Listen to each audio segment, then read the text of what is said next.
सहनाववतु सहनौ भुनक्तु सह वीर्यङ्करवावहै तेजस्विनावधीतमस्तु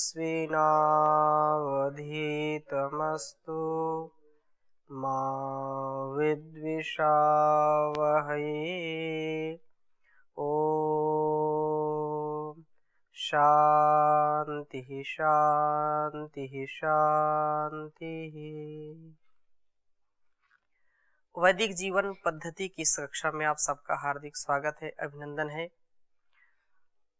पंच महायज्ञ का जो विधान ऋषियों ने किया है उसमें जो सर्वप्रथम ब्रह्म यज्ञ है उनके मंत्रों का हम स्वाध्याय कर रहे थे और उन मंत्रों में जो मनसा परिक्रमा मंत्र है उन मनसा परिक्रमा में दो मंत्रों की व्याख्या हमने पढ़ी है और समझने का प्रयास किया है। तो जो दूसरा मंत्र जिसमें विशेष रूप से ये बात कही थी, ओम दक्षिणा दिगिंद्रो अधिपति स्थिरश्चिराजी रक्षिता पितर इषवः तेभ्यो नमोधिपतिभ्यो नमः रक्षितृभ्यो नमः इषुभ्यो नमः एभ्यो अस्तु योष्मान द्वेष्टियम वयम विश्मस्तम वो जम्भे दधमः।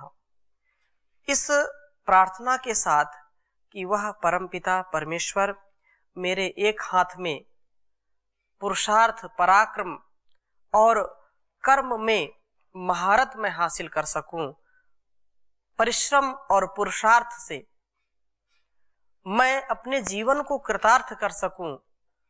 ये जो जीवन आया है इस धरा पर उस परमात्मा ने इसका उपहार दिया है, तो वो मेरे से उसका यशोगान हो, मैं जीवन में दिव्यता को प्राप्त हूं, मेरा जीवन निष्फल ना हो जाए, निष्क्रिय ना हो जाए, हर पल हर क्षण मेरे लिए एक सौगात के रूप में हो, उपहार के रूप में मैं उसको जी सकूं, पल पल मेरे जो है सफलताओं से भरे हो और दूसरे हाथ में विजय हो।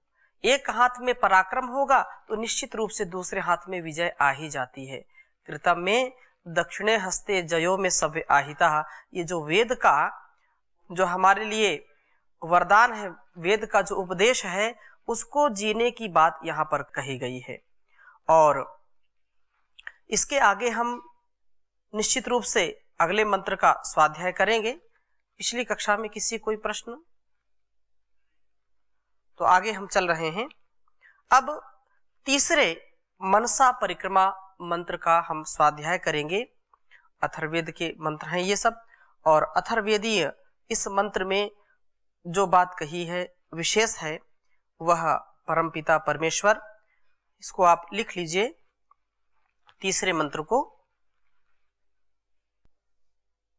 ओम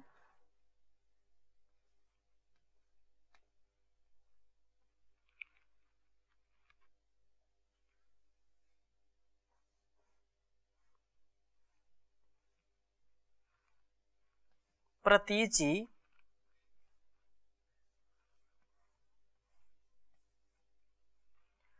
ओम प्रतीचि दिग्वरुणोधिपति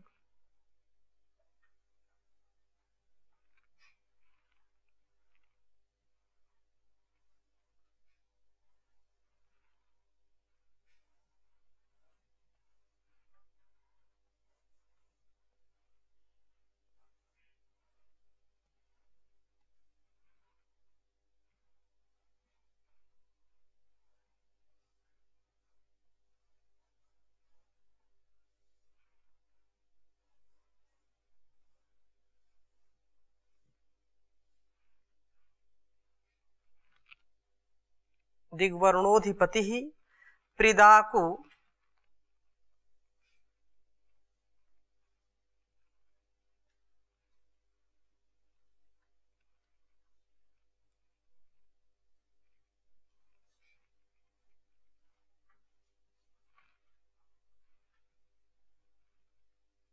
प्रदाको रक्षितान्नमिषवः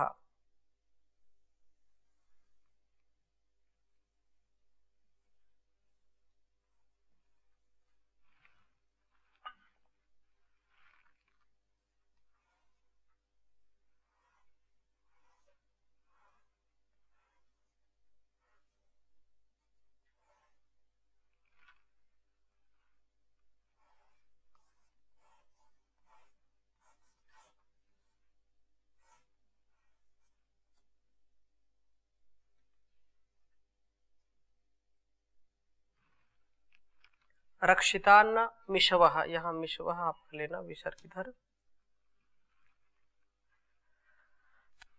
वही जो पहले मंत्रों में दोहराया गया है। तेभ्यो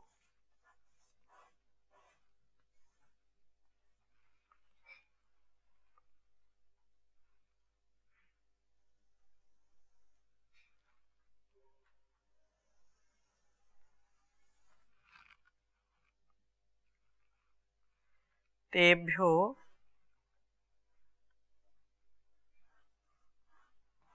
तेभ्यो नमोधि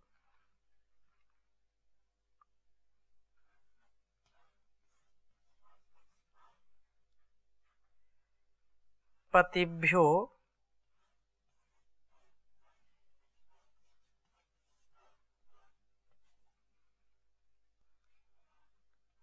नमो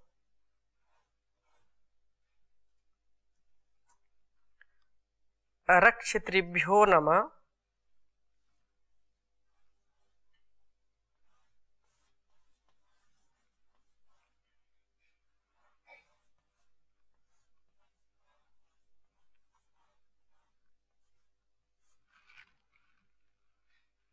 रक्षितृभ्यो नमः इषुभ्यो नमः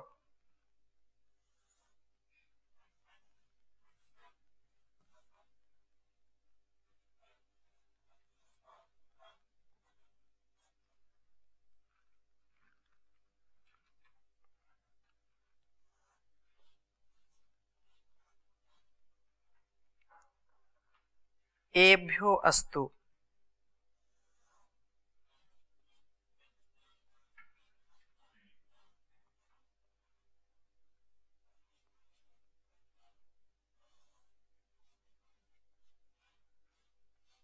एभ्यो अस्तु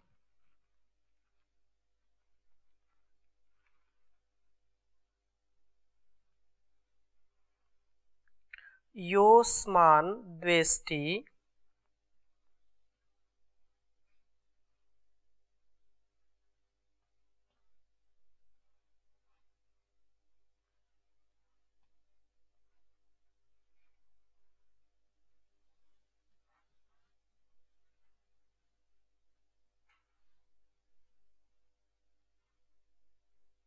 योऽस्मान् द्वेष्टि यं वयं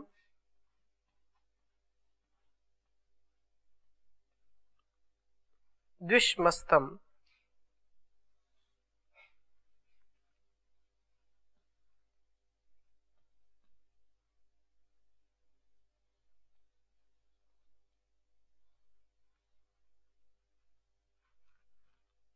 वो जम्भे दद्मः।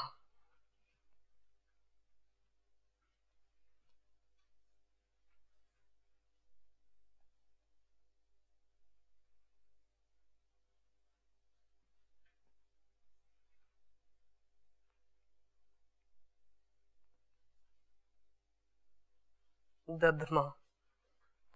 अथर्ववेद का यह मंत्र जो मनसा परिक्रमा का तीसरा मंत्र है, इसमें प्रार्थना की गई, उच्चारण करेंगे। ओम प्रतीचि दिग्वरुणोऽधिपतिः प्रीदाकुरक्षितान्नमिषवः। ओम प्रतीचि दिग्वरुणोऽधिपतिः प्रीदाकुरक्षितान्नमिषवः। तेभ्यो नमोऽधिपतिभ्यो नमो रक्षितृभ्यो नम इषुभ्यो नम एभ्यो अस्तु।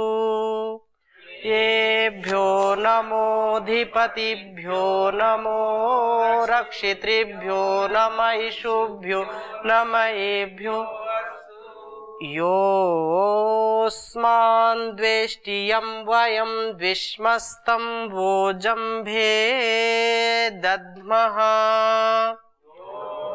योऽस्मान् दृष्टियं वयं द्विष्मस्तं भोजम्भे दद्मः। यहाँ पर ये प्लुत रहेगा। योऽस्मान् तीन, इसका 3 बार गहरा उच्चारण करके फिर बोलेंगे। कहने का आशय ये है इस मंत्र का कि वह जो परम पिता परमेश्वर है, जो प्रतीचि दिक, पीठ के पीछे, प्राची तो हो गया सामने, और जो प्रतीचि दिक पीठ पीछे की दिशा में वरुणः सर्वव्यापक वरुणीय प्रभु अधिपति ही अधिपति है, जो प्रिदाकु छिप कर के घात करने वालों से रक्षा करने वाले हैं, जो पीठ पीछे छुरा भोंकने वाले हैं, वार करने वाले हैं, ऐसे शत्रुओं से, ऐसे प्राण घातक अरि से हमारी रक्षा करता है। अन्नम ईशवः, अन्न भौतिक अन्न, वह हमसे न्यून सामर्थ्य वाले हमारे आश्रित बाण रूप या ईश्वा जो है उनके रूप में ये मार्गदर्शक हैं। इन सबको नमन है। शेष वही जो सभी मंत्रों में हम 2 मंत्रों में बोलते रहे, वैसी ही इसमें हमको संगति लगानी चाहिए। प्रतीचि दिशा हमारे पीठ पीछे की पश्चिम दिशा है। पूर्व अभिमुख होकर के जब हम खड़े होते हैं या संध्योपासना के लिए बैठते हैं तो पीठ पीछे की दिशा पश्चिम दिशा ही होती है। इस दिशा का अधिपति जो सर्वव्यापक परमपिता परमेश्वर वरुण है, वरुण का अर्थ जल भी होता है। जिस प्रकार से वरुण सर्वव्यापक है, उसी प्रकार से जल भी दृश्य व अदृश्य रूप में सर्वव्यापक है। इस भवन में हम बैठे हैं तो भी यहाँ जल की उपस्थिति है। तो जल सर्वत्र प्राप्त होता है, सूक्ष्म रूप में या स्थूल रूप में हम देखते हैं। तो नदियों में, झीलों में, तालाबों में, समुद्रों में तो जल अपार जल राशि होती है, वो दृश्यमान होता है, विद्यमान रहता है। पर वायु व मेघ में भाप रूप में, पेड़ पौधों व चेतन प्राणियों में, द्विपद व चतुष्पदों के शरीर में, भूतल के नीचे गहराई तक भी परतों में जल अदृश्य रूप में रहता है। हम यहाँ बैठे हैं तो भी जल है, हमारे नीचे जल है, हमारे ऊपर जल है, दाएं जल है, बाएं जल है। तो जलमय सारा संसार है। इस संसार में जल जो है व्यापक, जो है सर्वत्र आपको मिलेगा। वो दिखाई पड़े या महसूस हो ऐसा नहीं है, वो अदृश्य रूप में है। और जैसा कि आप देखते हैं नदी में, नहरों में, तालाबों में, झीलों में, सागर में, वो स्थूल रूप में दिखाई पड़ता है। अतः जो वरुण है, जो परमपिता परमेश्वर है, वह भी सर्वत्र है, सर्वव्यापक है। क्योंकि वर्णी है, यहाँ जो हम उसको नमस्ते करते हैं, उसका प्रणाम करते हैं, उसकी प्रत्येक जो है कृपा के हम पात्र हैं, वो अपनी जो रीत नियम है, अपने जो सत्य नियम है, उनसे हमारी रक्षा करे इसके लिए। और हमसे जो द्वेष करते हैं, यो अस्मान द्वेष्टि, हमसे जो द्वेष करते हैं, ईर्ष्या करते हैं, घृणा करते हैं, जाने अनजाने हमसे कोई त्रुटि हो गई या नहीं हुई, हम अच्छे गुण कर्म स्वभाव वाले हैं तो भी लोग कुछ द्वेष करते हैं। तो यो अस्मान द्वेष्टि, हमसे जो द्वेष करते हैं, ईर्ष्या करते हैं, और यम वयम दुष्मः, हम जिससे द्वेष करते हैं, तम वो जंभे दधमः, वो हम आपके न्याय रूपी जबड़े में, आपके मुख में, आपकी न्याय व्यवस्था में उसको समर्पित करते हैं। आप सर्व संपन्न हैं, सर्व जाता है, सर्वज्ञ है, इसलिए हमारा सामर्थ्य इतना नहीं है क्या सही है क्या गलत है, इसका निर्णय हम पूरा नहीं कर सकते हैं। हाँ, अलग अलग विचारधारा, अलग अलग सोच, अलग अलग ज्ञान व्यक्ति करता है, और जो भी करता है लगता है कि उससे ज्यादा कोई जानने वाला नहीं है। सब अपने में यूनिक हैं, सब अपने को समझते हैं कि मेरे जैसा ज्ञानी इस पूरे धरा पर नहीं है, एक स्वाभाविक ये कमजोरी कह लें या एक व्यक्ति की विशेषता कह लें, वो सब समझते हैं कि हमसे ज्यादा कोई जानने वाला नहीं है। बिरले लोग ऐसे होंगे जो ज्ञान से परिपूर्ण होंगे, वे महसूस करते हैं कि हमारे अंदर ज्ञान की अभी न्यूनता है, हमारे अंदर और ज्ञान होना चाहिए। अतः ये चूंकि वर्णीय प्रभु सर्वत्र विद्यमान है, सबको देख रहा है, अतः उससे कुछ भी छिपा नहीं रह सकता है। पीठ पीछे के घात करने वाले प्रेदाकु छिप नहीं सकते। ये मनसा परिक्रमा है ना, मन को हम कैसे समझाएं कि उस परमात्मा से कोई बच नहीं सकता। आप किसी के ऊपर वार करते हैं या आपके ऊपर कोई वार करता है तो भी वह परम पिता हर समय हमको देख सुन जान रहा होता है। तो हम किसी के पीठ पीछे कोई बात ना कहें, किसी की बुराई ना करें, किसी का अहित ना करें, अधर्म ना करें। और यदि हमारे पीछे कोई करता है, हमारे ऊपर कोई वार करता है, तो वो भी इस बात को समझ ले कि वो परम पिता परमेश्वर देख रहा है उसको, वो उससे बच नहीं सकता है। वो सदा सर्वदा सर्वत्र सबको देख सुन जान रहा होता है।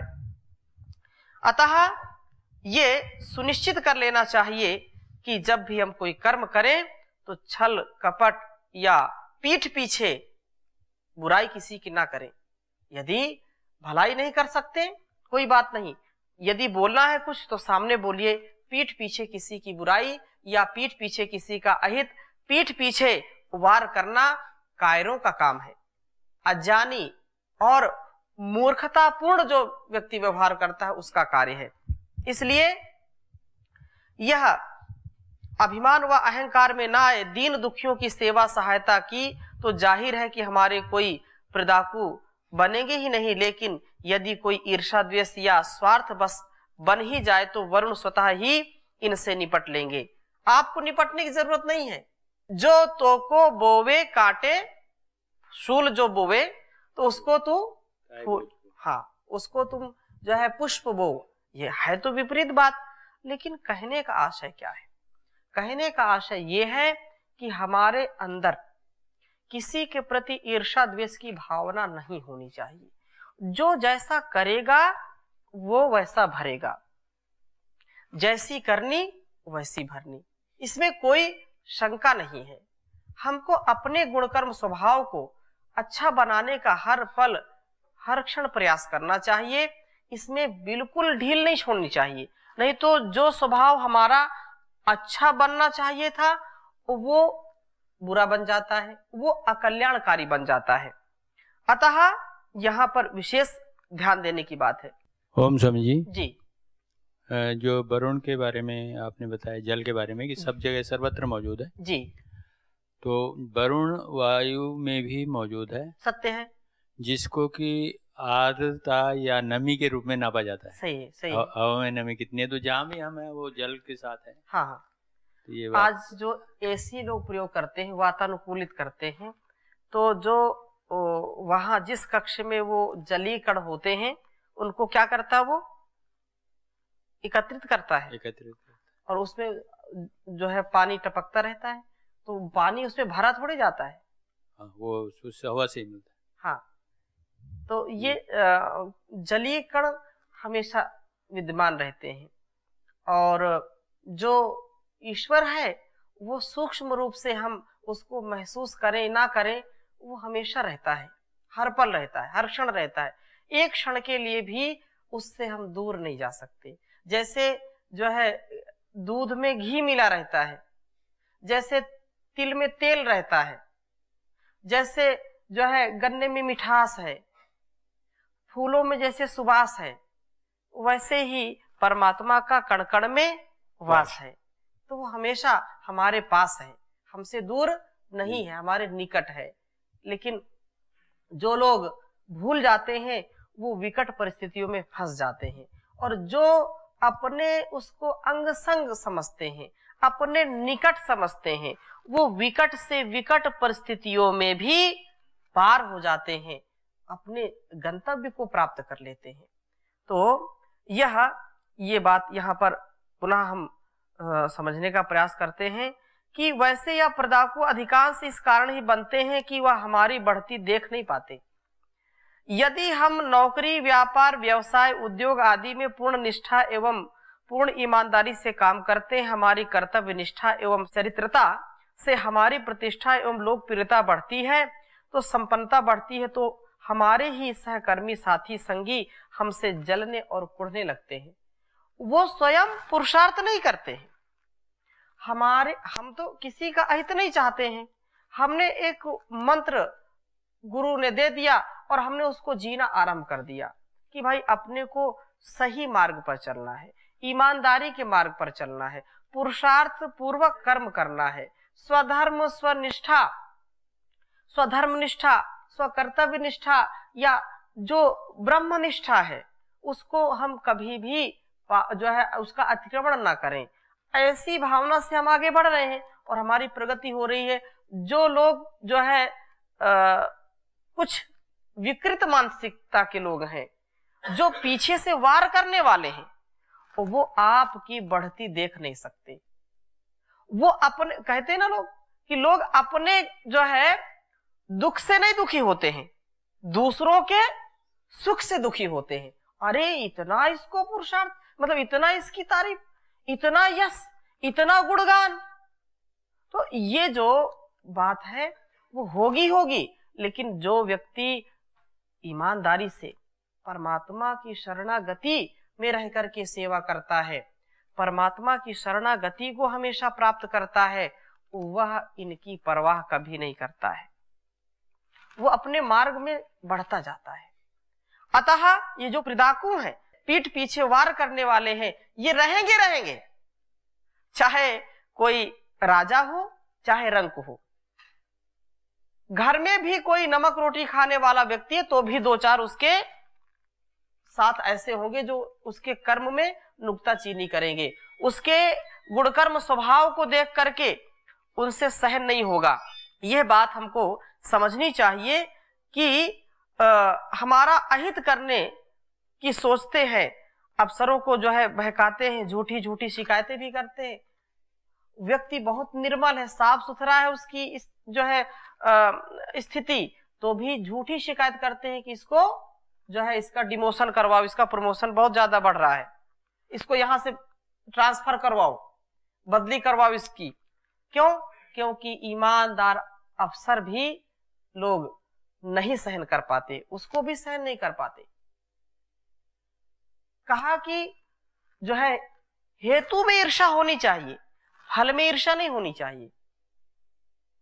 आयुर्वेद में एक स्थान पर आया कि यदि किसी को ईर्ष्या हो रही है, कोई किसी की टांग खींच रहा है, तो ये अच्छी बात नहीं है। यदि तुमको ईर्ष्या ही करनी है, किसी की टांग खींचनी है, तो वैसे कर्म करो, वैसा जैसा उसने कारण जुटाया है, जैसा पुरुषार्थ किया है, जैसा उसने कड़ी मेहनत करके एक एक रुपया जोड़ करके इतना सब कुछ बनाया है, तो आप भी वैसा करिए।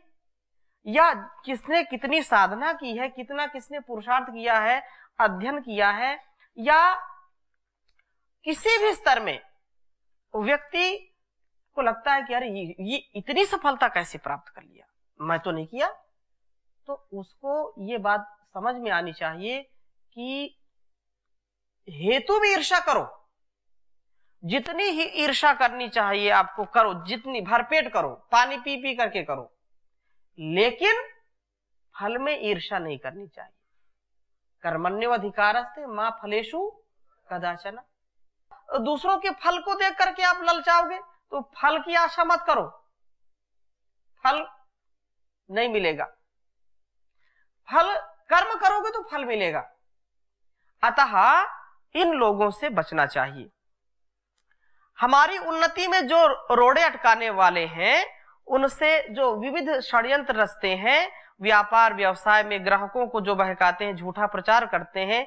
स्वामी जी महाराज को देखो कितना पुरुषार्थ करते हैं, एक एक पल पल उनका राष्ट्र हित में लग रहा है, लेकिन जो आसुरी शक्तियां हैं वो जो है कुछ ना कुछ नुक्ताचीनी करते रहते। तो उनसे बचने का क्या उपाय है? उनको अपना काम करने दो, अपना काम अपना साधते रहो। ये बात इसमें कही कि व्यक्ति को वरुण स्वतः ही उसे संभाल लेंगे, उसके चक्कर में मत पड़ो। साथ ही वरुण हमें ऐसी प्रेरणा देते हैं, ऐसी ही सद्बुद्धि देते हैं कि हम इनके विरुद्ध प्रतिकार रूप कुछ ना करके इनके हित की ही सोचते हैं। इनकी मुसीबत में जो है कोई भी समस्या है, हम काम आते हैं, सेवा करते हैं। वह स्वतः ही लज्जित होकर के जो है क्षमा मांगते हैं, पश्चाताप करते हैं और अपनी करनी पर पछताते हैं। पृदाकु का अर्थ विषैले जीव जंतु व हिंसक जानवर भी होते हैं, इसका भी आपको ध्यान होना चाहिए। पर इस प्रकरण में जो मनसा परिक्रमा का यहाँ पर प्रकरण चल रहा है, यहाँ कुटिल चाल वाले हैं। कुटिल चाल वालों से बचना चाहिए। पीछे जो भीतर घाती होते हैं, भीतर से घात करते रहते हैं, जिनको आस्तीन के सांप कहते हैं, उनसे बचने की यहाँ पर सलाह दी जाती है। उनका प्रतिकार आप कुछ ना बोल करके करें। यदि वो आप सही मार्ग पर जा रहे हैं, वो आपकी जो है टांग खींचेंगे, आपके जो है ध्यान को भंग करने का प्रयास करेंगे। लेकिन सबसे बड़ा प्रतिकार यही है कि आप अपने दिमाग को, अपने जो है विचारों को उधर भंग ना होने दें। अतः ऐसा हमको जीना है, ऐसा करना है। तो इसकी चर्चा हम और अगली कक्षा में करेंगे। अभी यहीं पर विराम देते हैं। ओम शांति शांति शांति।